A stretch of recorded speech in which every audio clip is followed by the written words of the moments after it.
One thing that emerges from many of the studies that have been completed is jobs that involve high degrees of repetition, routine, and following of rules are in trouble. So, if you're an accountant or a paralegal, if you're working in service industries as, say, a waiter, even models, companies like Burberry are now using holograms to display their clothes at fashion shows. How are we going to deal with it? Well, one suggestion is that there's a shift onto those areas that aren't routine, repetitive, or rule-based.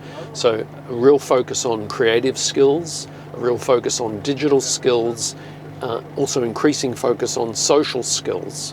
So the question is really, I think, in terms of job prosperity, of trying to think of new ways for upskilling the population.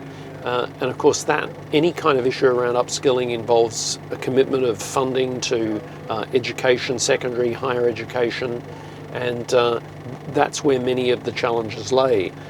Exactly how that plays out, again, is difficult to say. It depends, I think, on whether you believe that there's a kind of jobs ladder and that there are more and more jobs available for people if they reskill, or whether, in fact, we're in a world where there's a jobs kind of pyramid and there's a limited number of positions, with those positions becoming increasingly limited as more and more jobs go to robots.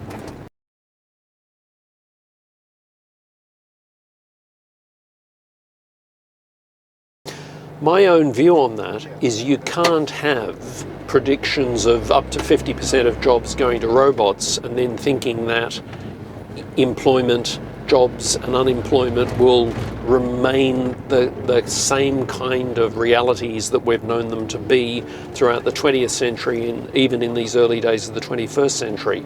I think there'll be a fundamental reorganization of what we mean by work and employment, leisure time, indeed a kind of redefinition of the very terrain of life itself.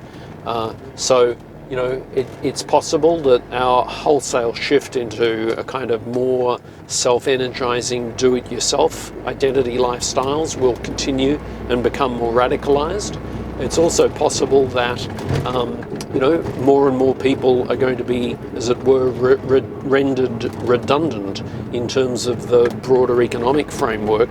That's going to present massive challenges to not only corporations and companies, but massive challenges to social policy makers and governments worldwide.